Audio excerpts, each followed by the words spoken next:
പിതാവിൻ്റെയും പുത്രൻ്റെയും പരിശുദ്ധാത്മാവിൻ്റെയും നാമത്തിൽ എല്ലാവർക്കും സ്നേഹവന്ദനം അറിയിക്കുന്നു. തീരം എന്ന ഈ യൂട്യൂബ് ചാനലിലൂടെ ദൈവകൃപയാൽ ഈ ദിവസവും നിങ്ങളുമായി ദൈവവചനം ധ്യാനിക്കുവാൻ തക്കവണ്ണം സ്വർഗം നൽകിയ ഈ അവസരത്തെ ഓർത്ത് നന്ദി പറയുകയാണ്. ഇത് ശ്രവിക്കുന്ന നിങ്ങളെല്ലാവരെയും ദൈവനാമത്തിൽ സമർപ്പിച്ച് പ്രാർത്ഥിക്കുകയും ചെയ്യുന്നു. കർത്താവിൽ പ്രിയരെ, ഇന്ന് അല്പനേരത്തെ ധ്യാന ചിന്തയ്ക്കായിട്ട് ഇനിയും ജീവിക്കുന്നത് ഞാനല്ല, ക്രിസ്തുവത്രേ എന്നിൽ ജീവിക്കുന്നു. ഈ ലോകത്ത് പല തിരിച്ചടികളും നിരാശകളും ഭയങ്ങളും ഒക്കെയുള്ള ഒരു കാലഘട്ടത്തിൻ്റെ നടുവിൽ നാം ജീവിക്കുമ്പോൾ ക്രിസ്തുവിലുള്ള ഒരു പുതിയ ജീവിതത്തിൻ്റെ രഹസ്യം ഗലാത്യർക്കെഴുതിയ ലേഖനം 2-ാം അധ്യായം 20-ാം വാക്യത്തെ സംബന്ധിച്ച് നമുക്ക് ധ്യാനിക്കുകയും പ്രാർത്ഥിക്കുകയും ചെയ്യാം. ഇനി ജീവിക്കുന്നത് ഞാനല്ല, ക്രിസ്തുവത്രേ എന്നിൽ ജീവിക്കുന്നു. ഇപ്പോൾ ഞാൻ ജഡത്തിൽ ജീവിക്കുന്നതോ എന്നെ സ്നേഹിച്ച് എനിക്ക് വേണ്ടി തന്നെത്താൻ ഏൽപ്പിച്ചു കൊടുത്ത ദൈവപുത്രങ്കലുള്ള വിശ്വാസത്താൽ അത്രേ ജീവിക്കുന്നത്. ആമീൻ. ഈ വിഷയത്തെ സംബന്ധിച്ച് നമുക്ക് പ്രാർത്ഥിക്കുകയും ധ്യാനിക്കുകയും ചെയ്യാം. നമ്മൾ പലപ്പോഴും നാം പറയാറുണ്ട്, എനിക്ക് ഈ ദുരിതങ്ങൾ, ഈ വേദനകൾ, ഈ പ്രയാസങ്ങൾ, ഈ ഭാരങ്ങൾ, രോഗങ്ങൾ, ഇവയൊന്നും തമ്പുരാനെ ഇനി എനിക്ക് സഹിക്കുവാൻ വയ്യ. എൻ്റെ ദൈവമേ, എനിക്ക് കഴിയുന്നില്ല. എൻ്റെ ജീവിതം തകരുകയാണ്. എല്ലാം അവസാനിക്കുകയാണോ? ഇതോടുകൂടി എല്ലാം അവസാനിക്കുകയാണോ എൻ്റെ ദൈവമേ? അങ്ങനെയുള്ള ചിന്താഭാരം, അങ്ങനെ ദൈവത്തോട് തന്നെ നാം മറുത്തു ചോദിക്കുന്ന ഒരു അനുഭവം. എന്നാൽ പൗലോസ് അപ്പോസ്തലൻ ഇവിടെ ഒരു ധൈര്യമായ പ്രഖ്യാപനം നടത്തുകയാണ്. ഇനിയും ജീവിക്കുന്നത് ഞാനല്ല, ക്രിസ്തുവത്രേ എന്നിൽ ജീവിക്കുന്നു. ആമേൻ. ഇത് മനോഹരമായ ഒരു കവിതയുടെ വാക്കുകളല്ല, ഇതൊരു തത്വചിന്തയുമല്ല, മറിച്ച് ഈ വചനം ജീവിതം മാറ്റുന്ന ആത്മീയ സത്യമാണ്. സ്തോത്രം. ഇനി ജീവിക്കുന്നത് ഞാനല്ല, അവിടെ സ്വയം മരിക്കലാണ് ഇവിടെ ഈ വാക്യത്തിലൂടെ നാം കാണുന്നത്. ഇവിടെ ഈ വാക്യത്തിലെ ഞാൻ എന്നത് എന്താണ്? എൻ്റെ അഭിമാനം, എൻ്റെ സ്വാർത്ഥത, എൻ്റെ പഴയ സ്വഭാവം, എൻ്റെ എന്ന മനോഭാവം. ക്രിസ്തുവിനെ പിന്തുടരുവാൻ ഏറ്റവും ബുദ്ധിമുട്ടുള്ളത് പാപത്തിൽ നിന്ന് ഒഴിഞ്ഞിരിക്കുക എന്നതല്ല, സ്വയം വിടുക എന്നതാണ്. സ്വയം വിട്ടുകൊടുക്കുക. സ്വയം മരിക്കാതെ ക്രിസ്തുവിൽ ജീവിക്കുവാൻ ഒരിക്കലും കഴിയുകയില്ല. ഇന്ന് നമുക്ക് ഒരു ആത്മപരിശോധന നടത്താം.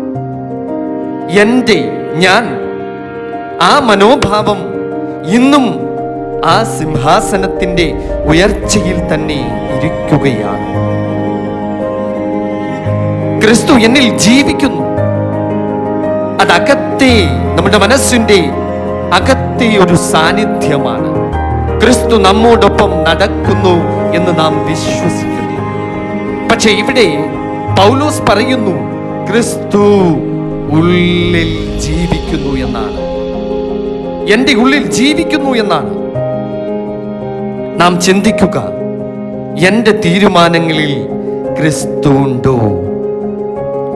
എൻ്റെ വാക്കുകളിൽ ക്രിസ്തു ഉണ്ടോ? എൻ്റെ പ്രതികരണങ്ങളിൽ ക്രിസ്തു ഉണ്ടോ? എൻ്റെ മൗനത്തിലെങ്കിലും ക്രിസ്തുവിന്റെ സാന്നിധ്യമുണ്ടോ? നമ്മൾ ഒറ്റയ്ക്കല്ല, നമ്മുടെ ഉള്ളിൽ ഒരു ദൈവിക ശക്തി പ്രവർത്തിക്കുന്നു.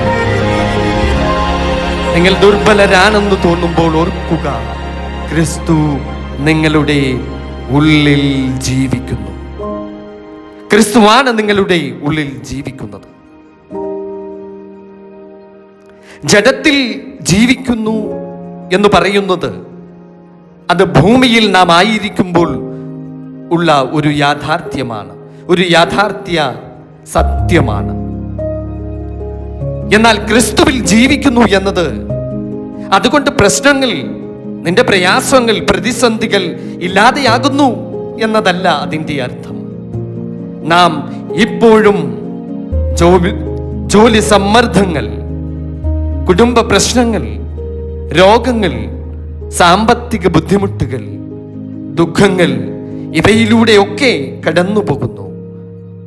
പക്ഷെ വ്യത്യാസം എന്താണ്? ഞാനിനി ഒറ്റയ്ക്കല്ല ഈ പോരാട്ടത്തിൽ.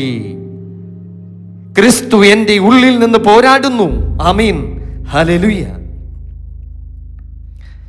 വിശ്വാസത്തോടെ ഒന്ന് ഏറ്റുപറഞ്ഞ്, ക്രിസ്തു എൻ്റെ ഉള്ളിൽ നിന്ന് പോരാടുന്നു. ആമീൻ. വിശ്വാസത്തിൽ ജീവിക്കുന്നു. അത് നമ്മുടെ നിയന്ത്രണം വിട്ടുകൊടുക്കലാണ്.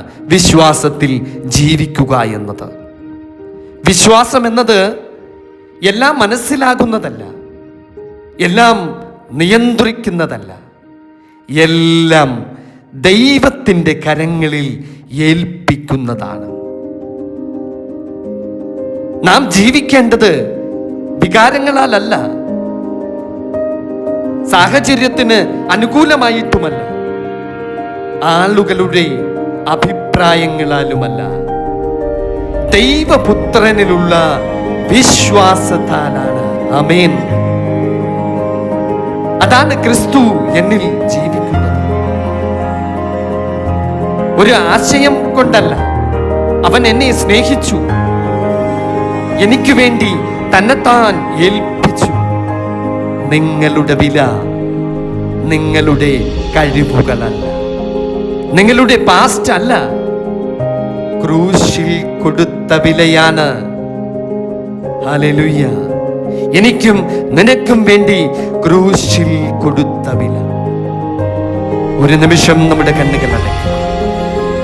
നിങ്ങളുടെ ഉള്ളിൽ തന്നെ പറയുക, കർത്താവേ, ഇനി ജീവിക്കുന്നത് ഞാനല്ല, നീ എന്നിൽ ജീവിക്കുന്നു. ഇതൊരു വാചകമല്ല, ഒരു ജീവിത സമർപ്പണമാണ്. ദൈവം നിങ്ങളെ എല്ലാവരെയും സമൃദ്ധമായി വാഴ്ത്തി അനുഗ്രഹിക്കുമാറാകട്ടെ. ആമേൻ. സ്തോത്രം. ഹല്ലേലൂയ.